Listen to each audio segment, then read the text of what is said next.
सबको मिला दीजिएगा, तब जाके बनता है झारखंड टेट।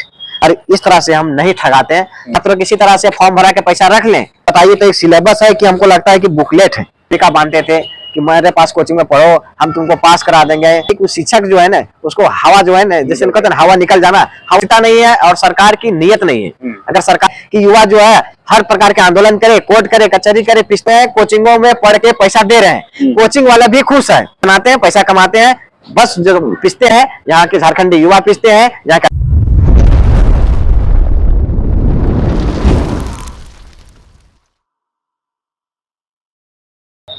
देखिए, झारखंड बने 24 साल हो गया। 24 साल के दौरान 2 बार शिक्षक पात्रता की एग्जाम होती है। एक 2012 में होती है और एक दूसरा 2016 में होती है, और तीसरा जो है 2024 में होने का है।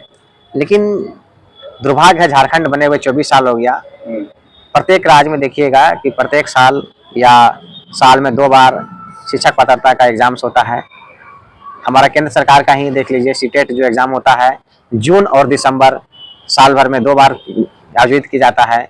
लेकिन झारखंड में छात्र जो होते हैं जेटेट का मैंने सालों से प्रतीक्षा कर रहे थे, और एक बार बहुत बार 19 से 20, 21, 22, 23 मतलब हर बार बोल रहा है कि जेटेट का एग्जाम होगा। सिलेबस जारी कर देता था, छात्र पढ़ने लगते थे, अचानक फिर सिलेबस में बदलाव कर दिया जाता था, और अंततः 1500 रुपया के साथ जेटेट का लोग छात्र फॉर्म भरे।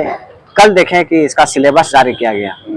झारखंड का अगर टेट का सिलेबस देखिएगा तो झारखंड टेट का सिलेबस जो है मैं आपको दिखाना चाहता हूं। तो इसको UPSC plus JPSC plus UGC NET, CSR NET, C TET, other state सबको मिला दीजिएगा, तब जाके बनता है झारखंड टेट। आप बोलते होंगे कि क्यों इस तरह से बोल रहे हैं, तो देखिएगा कि जो ऑप्शनल पेपर जो होता है यूपीएससी का, ये सारा सिलेबस है यूपीएससी का ऑप्शनल सिलेबस। यही सिलेबस झारखंड टीजीटी में था, यही सिलेबस झारखंड पीजीटी में भी था, यही सिलेबस जो है रेंजर वाला में भी है। तो भैया, आप 6 to 8 के आर्ता का एग्जाम ले रहे हैं, शिक्षक पात्रता का एग्जाम ले रहे हैं, इससे तो आप नौकरी नहीं दे रहे हैं, इससे तो एक सर्टिफिकेट मिलेगा। इस जो बच्चे पास करेंगे जेटेट, वो जाके आगे सहायक आचार्य हो गए, झारखंड के जो भी टीचर के बहाली में नियुक्त होंगे, झारखंड में ही, ये भी नहीं झारखंड के बाहर होंगे।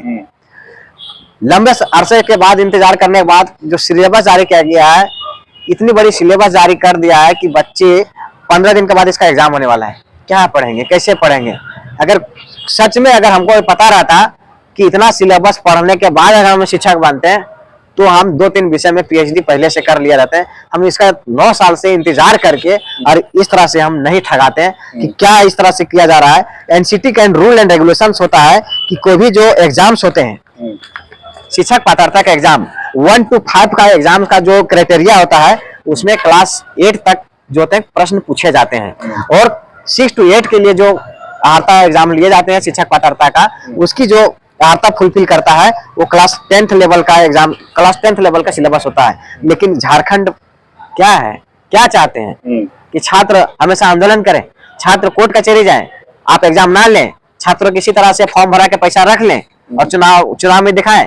आप तो हेमंत सरकार का आए हुए तो 5 साल हो गया, 5 साल के दौरान तो एग्जाम जेटेट के एक भी नहीं कर पाए। 5 साल के दौरान आपको 10 बार एग्जाम करना चाहिए था, 10 बार में 1 बार भी कराना है। कब? जब आपका आचार संहिता लगने वाला है, जब आपका वोट होने वाला है, उसमें भी कब? जब आप फॉर्म भराने के लिए दिए थे, उसी समय आप सिलेबस जारी करते, उसमें सिलेबस जारी ना करके 15 दिन पहले आप सिलेबस जारी करते। 15 दिन में बच्चा क्या पढ़ेगा? अब बताइए, तो एक सिलेबस है कि हमको लगता है कि बुकलेट है। इतना बड़ा तो एक बुकलेट होता है। इतना पढ़ के बहुत आदमी नौकरी ले लेता है।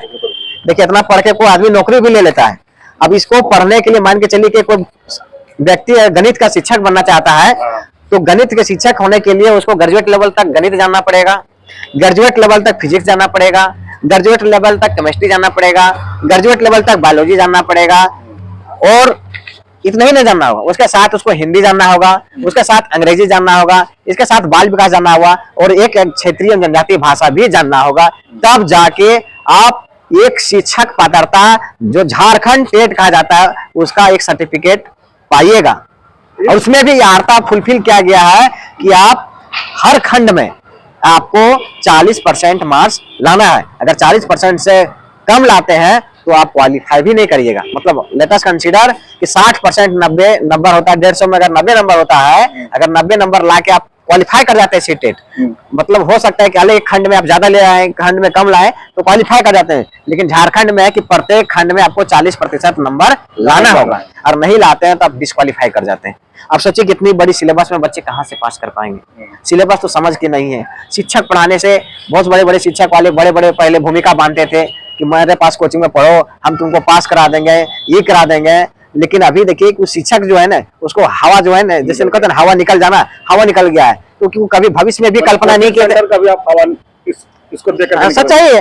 कोचिंग शिक्षक भी साथ में, कोचिंग शिक्षक भी जान रहे हैं, क्योंकि जब अगर 2012 में टेट का क्वेश्चन का लेवल देखिएगा, उसका जो सिलेबस देखिएगा, 2016 का जो क्वेश्चन का सिलेबस देखिएगा, लेवल देखिएगा, उसी के आधार पर शिक्षक पढ़ा रहे होंगे। अब अचानक 15 दिन में शिक्षा कंप्लीट कर देगा। बहुत विद्वान तो झारखंड में शिक्षक तो है नहीं। अगर यही करना होता तो यूपीएससी के लोग तैयारी नहीं करते। वही अगर यही करना रहता, यूपीएससी की तैयारी करता, जेपीएससी करता, पीएचडी करता, रिसर्च करता, साइंटिस्ट बनता, प्रोफेसर बनता, इस सर्टिफिकेट कोर्स के लिए इतना काहे पड़ेगा? पढ़ के क्या कर लेगा? उसके बाद थोड़ी है कि आप जेटेट पास करके तो नौकरी ले जाएगा। 2016 में जो भैया लोग जेटेट पास किए, हम भी जेटेट पास किए थे, तो हमारा सर्टिफिकेट इनवैलिड कर दिया, क्योंकि 2017 सितंबर तक रिजल्ट होना चाहिए था, तो हम सीटेट पास किए, तब सहायक आचार्य में एग्जाम बैठे।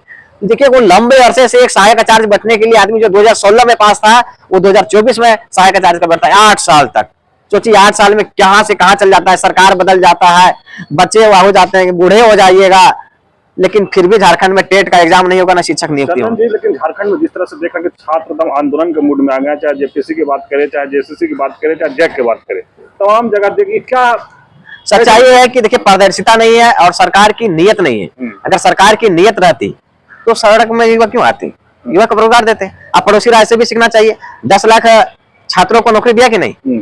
3 साल के दौरान 10 लाख छात्रों को नौकरी दिया और 4 बार एसटीईटी एग्जाम भी कंडक्ट करा दिया, 4 बार रिजल्ट भी दे दिया, 3 बार का नियुक्ति भी दे दिया, चौथा नियुक्ति चल रहा है। लेकिन झारखंड का क्या दुर्भाग्य है भैया, क्या चाहते हैं कि युवा जो है हर प्रकार के आंदोलन करे, कोर्ट करे, कचहरी करे, पिसते रहे। इसी तरह से आप वोट भवन बना के युवाओं को कितना खदेड़िएगा? युवा क्या करेगा? हताश है।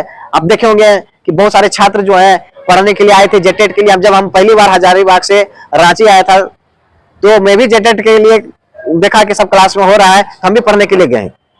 तो हमको सिलेबस में था कि हम इतना हम अपने से कर लेंगे। लेकिन सोचिए कि 2018 से लोग झारखंड में कोचिंगों में पढ़ के पैसा दे रहे हैं, कोचिंग वाला भी खुश है, सरकार भी खुश है, लेकिन युवा वहीं के वहीं रह गया। हो सकता है ये एक लड़का अभ्यर्थी जो होगा 2-3 कोचिंग भी पढ़ लिया होगा, 2-3 टर्म भी पढ़ लिया होगा, सिलेबस भी 2-3 बार जारी किया था, 2-3 बार शिक्षक भी पढ़ा। कौन जानता है कि शिक्षक भी नहीं जानते हैं कि सरकार की नीयत कैसी खराब है। अगर उसको भी पता रहता तो काहे बैच चालू करता। लेकिन इससे 2 ही लोग को लाभ हुआ। सरकार फॉर्म भराती है, पैसा लेती है, शिक्षक पढ़ाते हैं, बैच बनाते हैं, पैसा कमाते हैं, बस जो पिसते हैं यहाँ के झारखंडी युवा पिसते हैं, यहाँ के आदिवासी युवा पिसते हैं। मेरा नाम चंदन कुमार है, हम झारखंड टेट अभ्यर्थी हैं।